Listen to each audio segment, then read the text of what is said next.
स्त्रियांमध्ये hormonal imbalance सतत होत असतो, त्यामुळे मूड स्विंग्स होत असतात, त्यामुळे मेनोपॉजच्या दरम्यान त्रास होत असतो, पिरियड्सचे अनेक त्रास असतात. तर हॉर्मोन्स बॅलेन्स झाले की मग शरीरातले अनेक त्रास आपल्याला कमी करता येतात आणि त्यासाठी आवळा खूप महत्त्वाचा ठरतो. हे मी स्वअनुभवातून तुम्हाला सांगत आहे. आवळ्यामध्ये इतकं व्हिटॅमिन सी आहे, 100 ग्रॅम आवळ्यामध्ये 20 संत्र्यांमध्ये जितकं व्हिटॅमिन सी आहे ना तितकं आहे. म्हणजे तुम्ही विचार करा आवळ्याचा आपल्याला किती उपयोग होऊ शकतो. आणि व्हिटॅमिन सीमुळे आपल्या चेहऱ्याचं जे स्किन कॉम्प्लेक्शन आहे ते सुधारतं, कॉलेजन सुधारतं.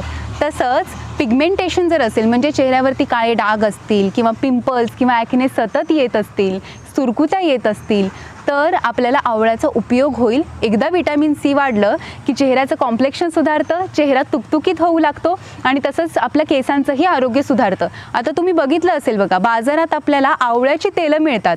मग ते एक नारळाच्या तेलासोबत सुद्धा मिक्स करून विकलं जातं किंवा तिळाच्या तेलासोबत मिक्स केलं जातं किंवा बदामाच्या तेलासोबत मिक्स केलं जातं. पण आवळ्याचे गुण केसांना मिळतात म्हणून हे तेल बाजारात आलेलं आहे. म्हणजेच तुम्ही आवळ्यात नुसता जरी कच्चा खाल्ला तरी त्याचा उपयोग तुमच्या केसांसाठी होणार आहेत. तर तुमची केस गळती थांबवा किंवा केसांचा शाईन वाढवा, तर आवळा खाऊन तुम्ही एवढे सगळे फायदे मिळवा असं मला तुम्हाला सांगायचं.